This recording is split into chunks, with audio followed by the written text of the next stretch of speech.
Hello అండి, అందరికీ నమస్తే. Welcome to my channel women at house wife. నేను మన ఛానల్ ద్వారా మీతో కొన్ని టాపిక్స్ షేర్ చేసుకోవాలనుకుంటున్నానండి. అందులో వన్ ఆఫ్ ది టాపిక్ వచ్చేసి గవర్నమెంట్ జాబ్ ప్రిపరేషన్ స్ట్రాటజీస్. ఈరోజు మీరు థంబ్నెయిల్ చూసే ఉంటారు, వీడియో థంబ్నెయిల్ చూసే ఉంటారు. ఈరోజు మన టాపిక్ వచ్చేసి తెలంగాణ గవర్నమెంట్ జాబ్ నోటిఫికేషన్స్ అసలు వస్తాయా రావా అనేది మన టాపిక్. సో మనకి రీసెంట్గా తెలంగాణ స్టేట్ ఫార్మేషన్ డే సందర్భంగా టీజీపీఎస్సీ నుండి కొన్ని నోటిఫికేషన్స్ అయితే రిలీజ్ అయ్యాయండి. అవి ఏంటి అంటే సివిల్ అండ్ ఎలక్ట్రికల్ డిపార్ట్మెంట్ నుంచి అసిస్టెంట్ ఎగ్జిక్యూటివ్ ఇంజనీరింగ్ పోస్టులు ఏడబ్ల్యూనండి 260 వరకు రిలీజ్ అయ్యాయి, సివిల్ అండ్ ఎలక్ట్రికల్ రెండు కలిపి. అండ్ ఇంకా అసిస్టెంట్ ఎన్విరాన్మెంటల్ ఇంజనీరింగ్ పోస్టులు, deputy educational officer DEO post ఒకటి, డైట్ లెక్చరర్ పోస్ట్ ఒకటి, సీడ్ సర్టిఫికేషన్ ఆఫీసర్ పోస్టులు, టౌన్ ప్లానింగ్ డిపార్ట్మెంట్లో అసిస్టెంట్ ఇంజనీరింగ్ పోస్టులు. ఈ పోస్టులన్నీ కూడా రీసెంట్గానే రిలీజ్ అయ్యాయి, అప్లికేషన్స్ కూడా నడుస్తున్నాయి. అలాగే ఇవన్నీ కూడా జనరల్ డిగ్రీ నోటిఫికేషన్స్ కాదండి, specialised degree notifications. But number of students అయినా ఆస్పిరెంట్స్ అయినా ఎక్స్పెక్ట్ చేసేది జనరల్ డిగ్రీ నోటిఫికేషన్స్ అండి, ఎదురు చూసేది. సో మనకి జనరల్ డిగ్రీ నోటిఫికేషన్స్ ఏమున్నాయి, అప్కమింగ్ నోటిఫికేషన్స్ ఏమున్నాయి అని చూసినప్పుడు మన న్యూస్ పేపర్లో చూసినాము, అనలిస్టులు చెప్పేదాని ప్రకారం మనకు అప్కమింగ్ నోటిఫికేషన్స్ వచ్చేసి ఫారెస్ట్ బీట్ ఆఫీసర్ ఒకటి ఉందండి, ఎండోర్మెంట్ ఆఫీసర్, పోలీస్ డిపార్ట్మెంట్ నుంచి constable and SI jobs, staff నర్సులు, ఇవన్నీ సంథింగ్ ఫైనాన్స్ డిపార్ట్మెంట్ నుంచి క్లియరెన్స్ వచ్చిన పోస్టులు. బట్ ఇందులో జనరల్ డిగ్రీ నోటిఫికేషన్ జనరల్ డిగ్రీతో ఉన్న నోటిఫికేషన్ అంటే ఎండోర్మెంట్ ఆఫీసర్ ఒకటి ఉందండి, ఫారెస్ట్ బీట్ ఆఫీసర్ కూడా మేబీ ఇంటర్ ఆర్ డిగ్రీ ఉంటుంది, ఎంత క్లారిటీ లేదు నాకు. ఈ రెండు పోస్టులు మాత్రం జనరల్ డిగ్రీ నోటిఫికేషన్స్ అండి. ఎవరైనా జనరల్ ఆస్పిరెంట్స్ అయినా హౌస్ వైఫ్స్ అయినా ఆర్ ఉమెన్ హౌస్ వైఫ్స్ అయినా ప్రిపేర్ అవుతున్నట్లయితే జనరల్ డిగ్రీ నోటిఫికేషన్స్ అయితే ఇవి ఈ నోటిఫికేషన్స్ గురించి తెలుసుకొని ప్రిపేర్ అవ్వండి. ఇంకొకటి మనకి హైలీ ఎక్స్పెక్టేషన్ ఉన్న నోటిఫికేషను క్రీమీ అండ్ స్టేట్ గవర్నమెంట్లో హై అథారిటీ ఉన్న పోస్టులు వచ్చేసి గ్రూప్ 1 గ్రూప్ 2 అండి. ఈ నోటిఫికేషన్ గురించి మనకి గవర్నమెంట్ నుంచే కానీ టీజీపీఎస్సీ నుండే కానీ మనకి ఎలాంటి క్లారిటీ లేదు ఇప్పటివరకు. నాకు తెలిసిన ప్రకారం నేను చూసిన న్యూస్ పేపర్ అనాలిసిస్ ఉండొచ్చు, లేకపోతే అనలిస్టులు అయిన ప్రకారం అయి ఉండొచ్చు. మనకి నోటిఫికేషన్స్ గ్రూప్ 1 గ్రూప్ 2 అంటే హై అథారిటీ పోస్టులు కాబట్టి వీటిని ఎలక్షన్స్ ముందు రిలీజ్ చేసే ఛాన్స్ ఉందని అనుకుంటున్నారండి అందరూ. మేబీ అయి ఉండొచ్చు. మనకి నోటిఫికేషన్స్ అనేవి ఎప్పుడు కూడా ఎలక్షన్స్ చుట్టూ తిరుగుతుంటాయి కాబట్టి వీటిని మనం 2027-28లో ఎక్స్పెక్ట్ చేయొచ్చు, 27-28లో ఎక్స్పెక్ట్ చేయొచ్చు. బట్ నెంబర్ ఆఫ్ పోస్టులు ఎన్ని ఉంటాయి ఏంటి అనేది క్లియరెన్స్ అయితే ఫైనాన్స్ డిపార్ట్మెంట్ క్లియరెన్స్ వచ్చిన తర్వాత మనకు తెలుస్తుంది. ఎప్పుడు రిలీజ్ చేస్తారనేది గవర్నమెంట్ డిసిషన్ అయి ఉంటుంది. సో ఎలా ప్రిపేర్ అవ్వాలి, ఈ గ్రూప్ 1 గ్రూప్ 2 అంటే లాంగ్ టైం ప్రిపరేషనే ఉండాలండి, కన్సిస్టెంట్ ప్రిపరేషన్ ఉండాలి. సో ఇప్పటి నుండి ప్రిపేర్ అవ్వాలా, నోటిఫికేషన్ వచ్చిన తర్వాతే ప్రిపేర్ అవ్వాలా, అసలు నోటిఫికేషన్స్ వస్తాయా రావా అనేది మనం డిస్కస్ చేసినప్పుడు గ్రూప్ 1 గ్రూప్ 2 అనేది సిలబస్ ఎక్కువ ఉండే పోస్టులు అండి, నెంబర్ ఆఫ్ పేపర్స్ ఎక్కువ ఉంటాయి, సిలబస్ ఎక్కువ ఉంటుంది, సబ్జెక్ట్ అవేర్నెస్ కూడా మనకి ఎక్కువనే కావాలి. మన ప్రిపరేషన్కి ఆల్మోస్ట్ 1.5 year 2 years కూడా పడుతుంది, రెండు కూడా గ్రూప్ 1 గ్రూప్ 2 కూడా. నేను ప్రిపేర్ అయ్యాను కాబట్టి నాకున్న కొంచెం ఎక్స్పీరియన్స్తోని నేను చెప్పగలుగుతున్నాను. ఇది రెండు కూడా లాంగ్ టైం ప్రిపరేషనే చేయాలండి, లాంగ్ టైం ప్రిపరేషన్ చేయాలి.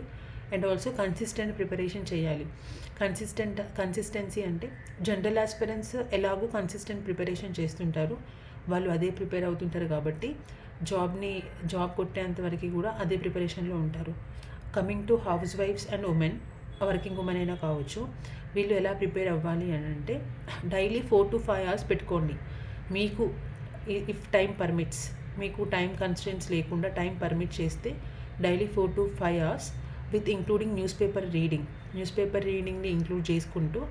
సబ్జెక్ట్ కూడా వ్యాస్ట్గానే ఉంటుంది. మనకు గ్రూప్ 2 అయితే 4 పేపర్స్ ఉంటాయి, గ్రూప్ 1 అయితే ఎస్ఏ పేపర్ కాబట్టి మెయిన్స్ 6 పేపర్స్ ఉంటాయి. ఆ 6 పేపర్స్కి కూడా సిలబస్ అనేది వ్యాస్ట్గానే ఉంటుంది.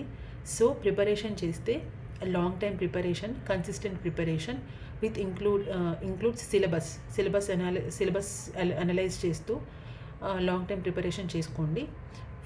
హౌస్ వైఫ్స్ అయితే 4 to 5 hours డైలీ పెట్టుకొని ప్రిపేర్ అవ్వండి. Coming to my point, coming to me, నా విషయానికి వస్తే నేనేం ప్రిపేర్ అవుతున్నాను, నేను ఎలా ప్రిపేర్ అవుతున్నాను, ఏం ప్రిపేర్ అవుతున్నాను, అసలు ప్రిపేర్ అవుతున్నానా లేదా చూసినప్పుడు నేను ఇప్పుడైతే గ్రూప్ 1 గ్రూప్ 2కి ప్రిపేర్ అవ్వట్లేదండి. టైం కన్స్టెంట్స్ లేదు, నాకు టైం కన్స్టెంట్స్ ఉన్నాయి. పిల్లలతో అవ్వట్లేదు, టైం పర్మిట్ అవ్వట్లేదు. సో పిల్లలు స్కూల్స్ ఈ 3 మెంబర్స్ కాబట్టి బాగా అల్లరి చేస్తుంటారు. దానికి మన గ్రూప్ 1 గ్రూప్ 2 ప్రిపేర్ అవ్వాలంటే కొంచెం అటెన్షన్ కూడా ఎక్కువ ఉండాలి, సీరియస్నెస్ ఉండాలి, అటెన్షన్ కూడా ఎక్కువ ఉండాలి. నాకు అది వర్కౌట్ అవ్వట్లేదు. సో మనం కొంచెం ప్రిపేర్ అయిన ఇంతకుముందు ప్రిపేర్ అయినాం కాబట్టి, ఆల్రెడీ చదివిన వాళ్ళం కాబట్టి ఈ ఈ గవర్నమెంట్ జాబ్ నోటిఫికేషన్స్ అయినా ఇది ఒక ప్రిపరేషన్ అనేది ఒక ఊబి అండి. అందులోకి పోతే అందులో లోపలికి దిగజారుతూనే ఉంటాం కానీ బయటికి రాలేము. నా పాయింట్ ఆఫ్ వ్యూలో అయితే అది. బట్ ఏదో ఒకటి చదవాలి, నేర్చుకోవాలనే ఉంటుంది. మన ప్రిపరేషన్ అంటేనే అది, learning new points and some new things. మనం ప్రిపరేషన్ చేస్తూ ఉంటే కొత్త కొత్త విషయాలన్నీ నేర్చుకుంటూనే ఉంటాం. సో అలా ఎగ్జైట్మెంట్ క్యూరియాసిటీతోని ఖాళీగా ఉండవద్ది కాక నేను ఏం ప్రిపేర్ అవుతున్నానంటే ఈఓ ప్రిపేర్ అవుతున్నా, ఎండోర్మెంట్ ఆఫీసర్స్. ఎందుకు ఎండోర్మెంట్ ఆఫీసర్స్ అంటే నెంబర్ ఆఫ్ పేపర్స్ తక్కువ అండి, 2 పేపర్స్ ఉన్నాయి. ఫస్ట్ పేపర్ వచ్చేసి అందరికీ తెలిసే ఉంటుంది, general studies paper, complete general studies. నాకు ఈ పేపర్ గురించి తెలుసు, నేను గ్రూప్ 1 గ్రూప్ 2 రాశాను కాబట్టి అందులో ఉండే 13 టాపిక్స్ గురించి నాకు ఐడియా ఉంది, అవేర్నెస్ ఉంది. ఇంకొకటి దానికి present current topics, current issues focus చేస్తే సరిపోతుంది. 1-2 దానికి కూడా ఈజీ ఏం కాదండి. పేపర్ 1 కూడా అంత ఈజీ ఏం కాదు. ఎప్పుడు కూడా అప్డేట్ అయ్యి ఉండాలి, అప్డేటెడ్గా ఉండాలి, ప్రతి టాపిక్ మీద అప్డేట్ అయ్యి ఉండాలి. సెకండ్ పేపర్కి వచ్చేస్తే Hindu philosophy and temple system.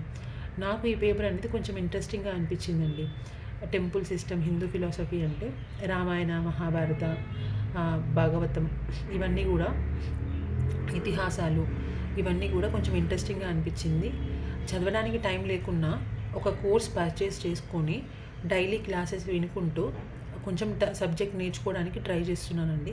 So నాకు ఉన్న టైం తక్కువ కాబట్టి, నాకు ఏదో ఒకటి ప్రిపేర్ అవ్వాలని ఉంది కాబట్టి, ఏదో నేర్చుకోవాలని ఉంది కాబట్టి నేను ఈ ఎండోర్మెంట్ ఆఫీసర్ ఈ నోటిఫికేషన్కి చూస్ చేసుకొని క్లాసెస్ వింటున్నాను. చదువుతున్నాను అంటే చదువుతున్నాను కూడా ఏం కాదు, జస్ట్ క్లాసెస్ వింటున్నాను, కోర్స్ పర్చేస్ చేసుకొని ఈ రొటీన్లో ఉన్నాను. ఏది లేకుండా ఉంటే మైండ్ అనేది జీరో నాలెడ్జ్తో ఉంటుందండి. సో ఏదో ఒకటి నేర్చుకుంటూ ఉండండి, ఏదో ఒకటి అదే నోటిఫికేషన్ గురించి అనే కాదు, నార్మల్గా ఏదైనా సబ్జెక్ట్ నేర్చుకుంటూ ఉండండి, గ్రో అవుతూ ఉండండి. సో ఇది అండి నా టాపిక్ వచ్చేసి ఈరోజు. ఎలా ప్రిపేర్ అవ్వాలి, ప్రిపేర్ అవ్వాలా వద్దా, అసలు ఏం నోటిఫికేషన్స్ వచ్చాయి, ఎవరికి ఎలిజిబుల్ ఉంది, అప్కమింగ్ ఏమైనా నోటిఫికేషన్స్ ఉన్నాయా, ఇవన్నీ కూడా ఆల్మోస్ట్ అందరికి తెలిసే ఉంటుంది. బట్ నాకు తెలిసిన నా పాయింట్ ఆఫ్ వ్యూలో కొన్ని పాయింట్స్ మీతో షేర్ చేసుకున్నా. ఐ హోప్ ఈ వీడియో మీకు నచ్చుతుంది అనుకుంటున్నాను. సో ఇందులో కొంచెం ఇన్ఫర్మేషన్ అయినా మీకు నచ్చినట్లు అనిపిస్తే please subscribe to my channel అండి. Thank you so much.